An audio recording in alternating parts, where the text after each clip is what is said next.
Estas 7 voces, me parece que lo que nos liga y lo que a mí me liga particularmente a ellas es la conciencia de que debemos juntarnos para poder avanzar. Muchas veces he tenido la sensación que en la Argentina el movimiento de mujeres es fuerte, es potente, es heterogéneo y es numeroso. Sin embargo, estas cualidades no siempre son suficientes para avanzar en acciones que generen una incidencia concreta en relación al derecho y a la calidad de la vida cotidiana de las mujeres.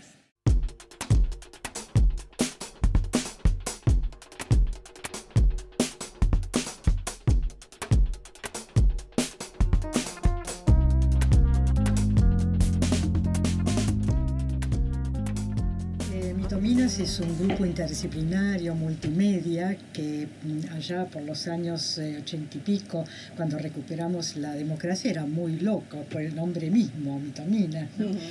Y nos costó conseguir el Centro Cultural Recoleta, porque hasta ese momento eran solamente varones los que exponían, muy pocas mujeres, y los premios eran todos de varones. Pero de alguna manera convencimos al director, que era el arquitecto Gieso, que nos repetía continuamente: ustedes están locas, ¿cómo les voy a dar todo el centro cultural?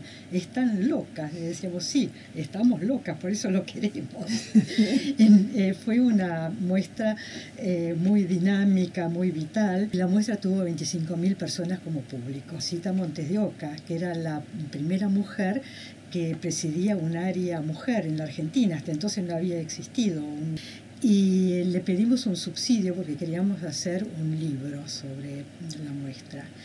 Y nos la dio, pero con la inflación galopante, de modo que lo que le habíamos pedido al principio, que era el equivalente a $3.500 para hacer un libro, cuando terminó la gestión, eran $35.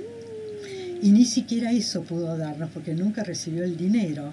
Pero nos hicimos muy amigas con Cita. Estábamos pidiendo la ley de cupos. Esto era el año 90. Entonces ahí creamos Mujeres en Igualdad. Ella fue la presidenta mientras vivía. Después fui yo unos años presidenta. Después preferí ser directora ejecutiva, que es un rol en el que me siento mucho más cómoda. Pero el alma y la vida de esto fue Cita, porque el proyecto más importante de ella durante su gestión se llamó Redes, que eran redes de mujeres en todas las provincias y de todos los partidos políticos. Creo que lo que mejor funcionó desde que recuperamos la democracia fue el poder legislativo. Y absolutamente todos, desde los que son funcionarios como los que son de la sociedad civil, ven que hay que realmente hacer algo para eliminar la violencia o para prevenirla, por lo menos. Pero falta muchísimo.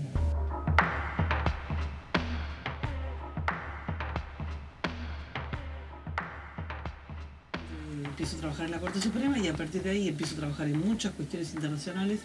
Empiezo a participar como delegada de la Corte en las cumbres interamericanas de justicia, y ahí más que nada me interesa sobre todo lo que es el papel de la Corte Suprema más institucional que la cosa puntual y concreta de un caso. Sí. Tenemos que decir que la Corte ha trabajado muy intensamente lo que es la impronta federal de la cuestión. Y además es una de las observaciones que nos hizo el Comité de la CEDAW de Naciones Unidas, justamente este tema de la impar aplicación de las distintas leyes de género, como por ejemplo la Ley de Protección Integral. Si bien uno quisiera imponer o por lo menos consensuar cada región tiene su autonomía y cada región tiene sus particularidades. Justamente lo que se ha hecho es un comité federal. Entonces, los comités federales son todos convocados, todos escuchados y se van tomando las decisiones. ¿Qué pasa? Es que en un sistema federal, lo que es ley de fondo es sistema nacional, pero lo que es la aplicación concreta al caso, lo que es procedimiento, le compete a cada uno de los estados provinciales. Entonces, no hay que hacer una adhesión lisa y llana y alegremente. Hay que hacer una adhesión pensando en cuáles son los recursos que se van a aplicar al cumplimiento de dicha norma. Y eso es competencia de cada estado. La verdad, una alegría enorme, no solo porque me siento también muy orgullosa de formar parte de un equipo en que todos los demás coequippers son uno mejor que el otro, la verdad, y con una actuación destacable en cada uno de sus incumbencias, así que muy bien y muy contenta de formar parte de esto. Fui feminista desde siempre y creo que empecé a ser más consciente de eso cuando quedé embarazada cuando buscaba mis primeros hijos y no quedaba embarazada, en realidad. En esa búsqueda, que fue por suerte corta, de la idealización de la maternidad y lo que la medicina tradicional de aquel momento además te ofrecía como respuesta. Ahí empezaron a aparecer las primeras preguntas acerca de qué le pasa a una mujer con esto de la maternidad y por supuesto qué me pasaba a mí.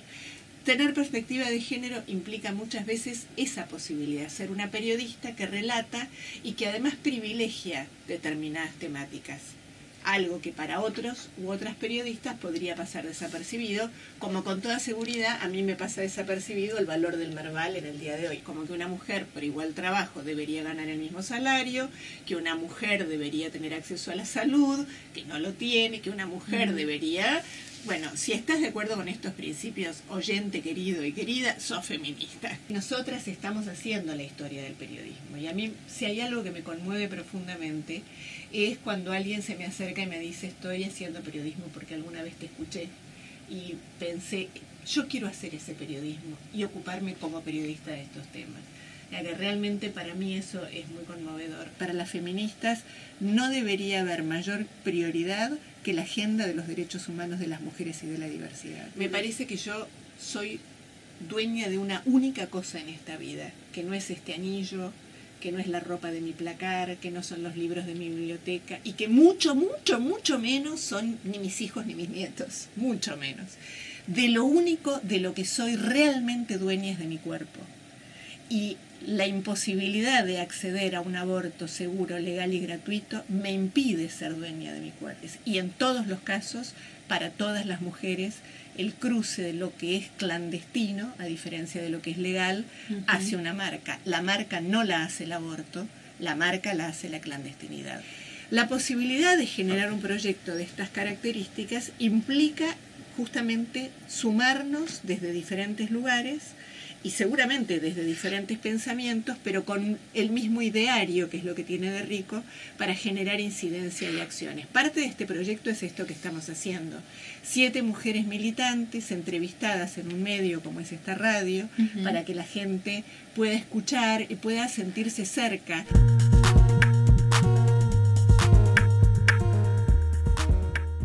Yo me crié en el seno de una familia muy política, con una mamá abogada, y no una abogada convencional. Ella, cuando yo cumplí 15 años, me regaló el ABC de las Naciones Unidas.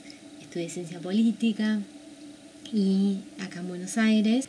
Para mí la política es acción y más acción de gobierno.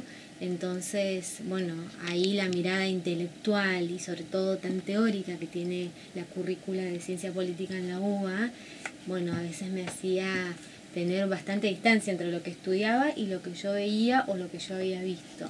Bueno, Voces Vitales es una organización internacional, surgió en el año 1997. Allí Hillary Clinton impulsó esta iniciativa de Estado que surgió como una política pública del gobierno de Estados Unidos a través de la mano de Madeleine Albright.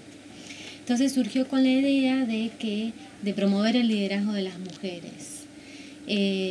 Con un objetivo claro, que las mujeres estén representadas en los puestos de poder y en los puestos de decisión laboral. Adquirió tanta fuerza dentro del gobierno de Estados Unidos que después se conformó como organización de la sociedad civil. En Argentina, lo que se llama el capítulo nacional está trabajando desde el año 2009.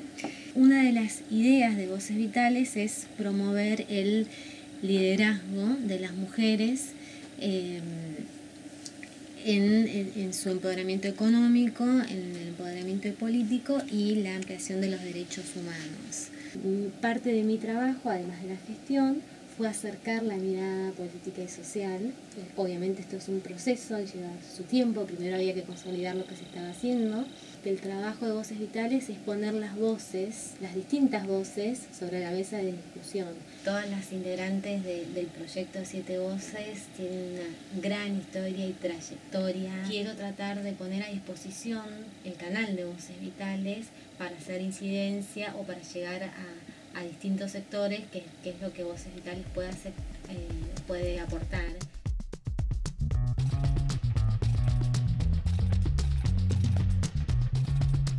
A raíz de mi actividad en la Corte Suprema por la Oficina de Violencia Doméstica, uno de los primeros contactos que tuvimos desde el inicio del proyecto fue con UNICEF.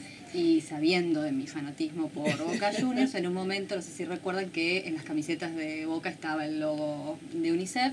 Entonces hubo un proyecto que era Estadios por la Paz. Primero se llamó Espacio por la Paz y luego Estadios por la Paz. Y fue la verdad que muy interesante porque fueron casi 3 años en donde íbamos con un grupo de chicas y chicos de colegios del Estado, tanto de provincia como de capital, a la cancha de Boca cuando Boca jugaba obviamente de local. Necesitaban a alguien que pudiera coordinar al grupo de juezas y jueces que iba a elaborar finalmente todo ese proyecto. El doctor Ramírez me propone a mí, la doctora Hayton me entrevista, da su visto bueno y ahí comienzo a coordinar al grupo de juezas y jueces, también de cuerpo médico forense, en los ministerios públicos, de la defensa y fiscal, y bueno, y luego empieza a funcionar la oficina y deciden que coordine todas las actividades. Eran 2 hojitas que las tengo colgadas en un pinche que fue el que hizo el doctor Ramírez con un croquis, y después de eso se armó todo lo que es ahora. Y en realidad de todo eso se ha concretado casi todo. Faltan algunas cosas. ¿Por qué? Porque ese proyecto implicaba primero una oficina que funcionara las 24 horas, cosa que desde el inicio empezó así, con un equipo interdisciplinario, es decir, con personas que vengan del derecho, la psicología, el trabajo social y la medicina. Desde el principio esto fue así. Se había proyectado esto para que trabajaran 102 personas, empezamos con 72, si bien había una reducción de lo que se había previsto originalmente, pero sirvió durante los primeros años para por lo menos colmar la demanda que se tenía en la oficina. Somos a partir del jueves pasado 146 ya, porque se incorpora más gente debido a la demora que muchas veces tenemos en la oficina. También se logró el dictado de las medidas de protección en forma casi inmediata, si bien no es que, el ingresar a la oficina una persona y que se arme su caso, es decir, que se elabore un acta, que se haga un informe interdisciplinario de riesgo y que se haga un informe médico, no implica que necesariamente sí o sí se dicten medidas de protección, pero sí implica que eso en el mismo momento llega a la jueza o al juez para que decida si dicta una medida cautelar o no. Eso que demoraba de 3 meses pasó a ser de 24, 48 o 72 horas, con lo cual eso al inicio nomás también ya se vio reflejado. Otra de las cuestiones que se querían ver reflejadas es que el fuero penal se involucrara en los casos de violencia doméstica.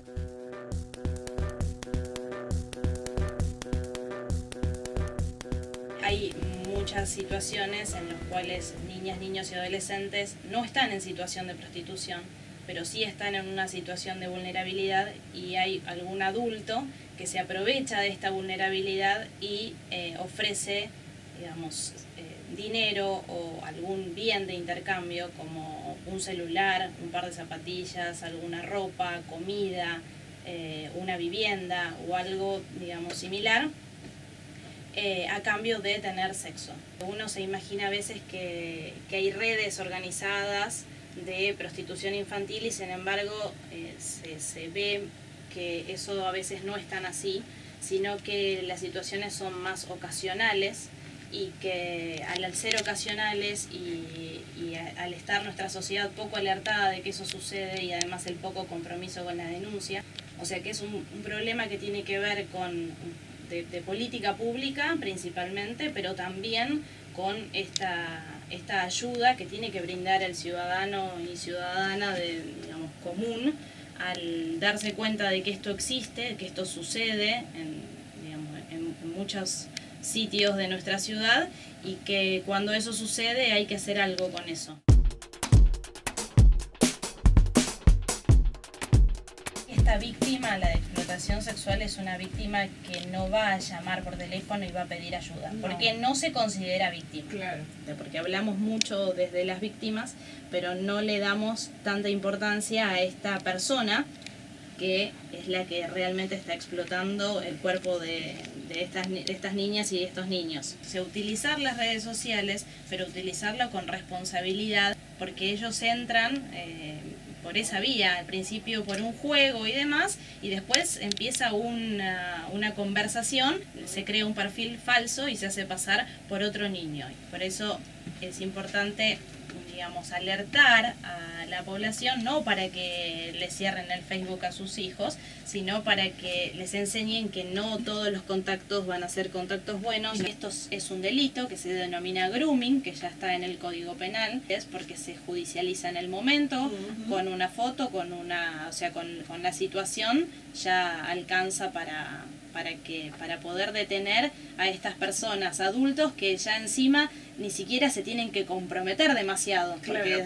desde cualquier lugar pueden acceder a un niño y pueden abusarse y aprovecharse de él o de ella.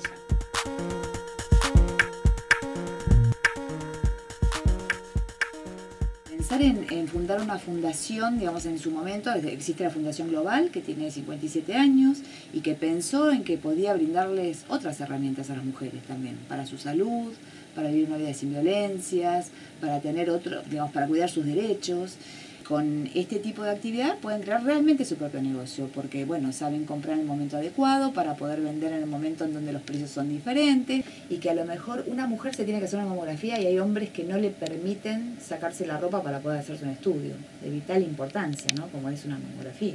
Entonces digo, hay estas cuestiones en donde todavía lo cultural es tan fuerte, que puede ser negativo en el sentido de dejarlas avanzar. Enviar información a las revendedoras de Avon para que tengan, digamos, información completa sobre temas de violencia, sobre temas de salud, y para que puedan compartir con sus clientes y clientas. Una de las actividades que lleva a cabo también la Fundación, digamos, tenemos un programa de arte que había nacido hacía más tiempo aún que los años que tiene la Fundación, que cumplió 15 años, pero este programa nos daba la posibilidad de crear muestras temáticas de arte. Un año pensamos en esto de destacar a mujeres que sean memorables, mujeres memorables del país. Entonces invitamos artistas de todo el país a seleccionar una mujer de cada una de sus provincias y rendir un homenaje de alguna manera.